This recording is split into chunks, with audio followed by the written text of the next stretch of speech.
Hi, I'm the Naked Firefly. Welcome to my channel of Mindful Writing with a Rebel Writer. It's been a while and I'm glad to be back. I have had the baby and now I can get back on track. If you haven't already, please hit the subscribe button and the notification bell to get notifications for new videos. Today I wanted to talk about romance tropes that I dislike. Now mind you, I write romance, mystery, and I am dipping into young adult fantasy. But today I wanted to talk about romance tropes. So let's get into it. The first one, zombies. I am so glad that wave was very short-lived, and if there's still those out there still promoting falling in love with zombies, more power to you. I personally do not care for that trope. I think it's a little weird. I mean, we're already falling in love with angels and vampires and werewolves and other paranormal creatures, but zombies, I mean, I love my husband, and I'm gonna be honest with you, if he was a zombie, romance and love would probably be the very last things on my mind. Yeah, probably more survival. It's gonna hurt because I have to take him out, but if he's a zombie, it's either me or him, and I'll try to outlive the zombie. Number 2, stalking. I don't know who thinks that this is attractive. I'm starting to think it's just a generational thing. Because I honestly do not find that attractive. If someone is stalking me or watching out for me, I personally do not see that as romantic. I see that as kind of creepy. Unless, of course, I ask them to do it. Then that's different. That's really not stalking. Or it's more of looking out. Or I guess you could say watching. I don't know. All I know is that stalking is not cool. It's called restraining orders. It's called getting hurt because you want to stalk somebody and you think that you're doing it for the best interest, for their best interest, when in truth, it's just creepy. Overall, just creepy. That's all I have to say about that. Number 3, slavery. Now, considering the fact of this country's history with slavery, I'm a little surprised that I've seen people writing slaves falling in love with their slave masters. And I'm not just talking about America's history of slavery. I'm talking about modern day slavery, ancient slavery, all that. Like the slave falls in love with the master. I personally, this is my personal opinion. So do not jump on me. Do not think I'm judging you if you write that. However, I personally do not see that as romantic or love. It's more along the line of, I guess you can call it Stockholm Syndrome. Really, that's really what it is. And I could be wrong. Correct me if I'm wrong down there in the comments. But that's just my personal opinion. I really don't care for that trope. I try to avoid it. I do love history. I'm not going to sit here and lie. I think I've said that before. I am a history, addict. So I love reading historical novels and historical romance. But when I come across one like this, I'm just kind of like, I'm good. If I do manage to get through it, it's more for the historical aspect. Like maybe I'll learn something new about maybe new people, new tribes that I've never even heard of. Not new as in new, but new as in something I've never heard of and I want to go back and research. Number 4, pygmalion, or as they call it, makeover. I guess the makeover trope. I don't like this one, and I've seen this done in My Fair Lady and in other things, so I can't say it's a new thing because it's not new. Now, My Fair Lady was actually a very good musical, and I did read the book. The book was actually very good. I have seen this time and time again. I don't care for this one because to me, it's a little shallow. I I'm not saying that I would never read it. I'm not going to say that. Now, the zombie one and the stalking one, I'm not reading that at all. However, this one, the makeover one, I've seen movies and books done with it. So I'm not going to say I completely cut it off. I just do not care for it. That's all that is. To me, it's just shallow, because I believe romance, I'm not even going to sit here and lie. Romance is a physical thing first, I guess you can say. First, you're attracted to a person and you really want to go talk to them. However, I do know that the romance can also be more of a personality and an internal thing. And I know you're probably thinking, yeah, okay, whatever. No, seriously.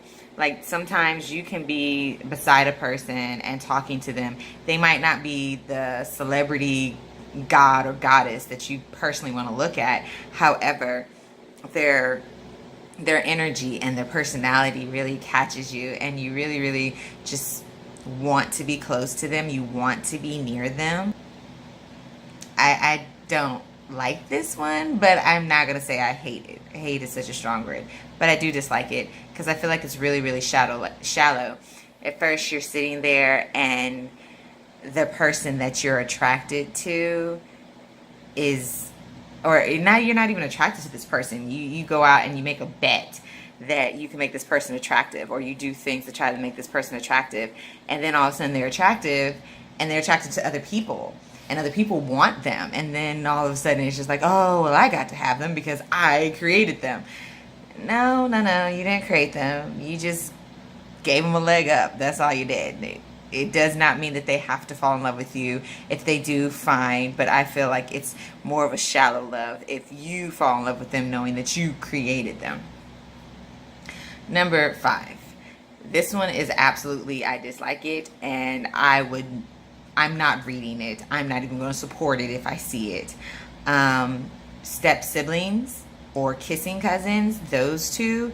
I know I said it's one, number 5, but to me they kind of go together, because you have step siblings. Yeah, you two don't have the same mom and dad, but it's just, I guess there's so many rules to that one, I guess you could say. But really, if you grew up in the same house, or if you now know that, it's like a whole lot of factors. Let's just say that with the step siblings, if you or grew up in the same house, or if you're even half brother and sister, I feel like that's absolute no. That is forbidden. However, you're probably sitting there saying, well, they're step brothers and sisters where their parents like got married and then they're adults. They've never met. And so now they're meeting at like this wedding of their parents. They might fall in love then. I personally feel a little weirded out by that, because now you're brother and sister. However, I don't want to say ew, or but I just would not be interested in a trope like that. That is me personally, and I probably would stay away from that, because even that one is kind of, I don't know. And then the kissing cousin thing. Look, come on now. If you're first cousins, that's absolute no. I do know that everybody here in this country, more than likely, if your ancestors were here from the time of the colonies being built, then more likely you're a cousin to each other. However, I believe there's like a certain line that you have to get to, like maybe 10th cousin, and by then the bloodline is so diluted you don't even realize that you're cousins. I don't believe in the whole kissing cousins. Oh, we're first cousins, but you know we didn't grow up together, or we know each other, but you know we just can't help it. We love each other. First, second, third. I think that's a little, to me, that's a little disturbing, because that bloodline is still there, and you more likely have seen each other, grew up with each other. Even if you didn't, that bloodline is still there. I believe that if you're going to do something like that, it needs to be like 10th cousin, and by then you're not even cousins. You're just like we might be a little related, and even then it might even have to spread out some more by 10th, like 10th generation cousin. I don't know how the whole cousin thing goes, but I just know that the first to the third, like, that should be an absolute no. And number 6. Now, number 6, and I know that's a strange number to stop at number 6, and I guess you could call it really a bonus one. But this one, I'm not going to... this one I have a love-hate relationship with, because of the simple fact that I did see it done once. And I'm sure there are other examples, and you can let me know in the comment section if there are. But the one is the mother falling in love with the daughter's boyfriend or ex-boyfriend. And the only time I've seen that done right was Something's Got to Give. Yeah, because to me, both of them, the boyfriend and the mom, were in the same age bracket. So to me, that didn't seem really weird to me. That actually seemed normal to me when I seen it. But I also know that, and I can't think of it off the top of my head. Oh my goodness. Just had a mommy brain moment. But, but I do know that there is a story out there where the mom falls in love with like the daughter's boyfriend, and he's younger than the mom. He's like around the same age group as the daughter. Now that to me is not right, because that's like, mom, this is practically your son. Ew, please don't do that. However, I said it's a love-hate relationship because of the simple fact that even with Something's Got to Give, even though they were in the same age bracket, it still seemed kind of off to me, because it's like, ew, you just laid down with my daughter and now you want to lay down with me. Like, to me, that's too much. Even though I'm sure he's taking showers, you know, he didn't literally jump into bed with mom right after jumping into bed with daughter, but it's still that whole, like, the essence, the sexual essence is still on him from her daughter. Maybe not the fluids, but the whole thing is still there. So like I said, to me, that one is a love-hate relationship, because I like it because it was done right, but at the same time, it's like, it's a little weird if it's not done right. If you're going to do it, I would probably lean toward like they be in the same age bracket. But that's just my opinion, because I feel like that would be better, because then you can kind of show how the boyfriend was wrong for the daughter in the first place. Like, their age difference, the age gap is huge. Whereas with the mom going after, or being a cougar and going after the young man because, you know, she finds him attractive, I kind of feel like that's just setting up the romance for a little bit more of an erotic, I guess, line. Like, you're towing that line, because that's like a fetish, I guess it is. However, like I said, that is my opinion. Love-hate relationship, just for me. If you like that type of thing, that's okay. So even though I only did 6 of 6 romance tropes that I do not like, I'm sure I will have more videos of more romance tropes that I don't care for, I dislike.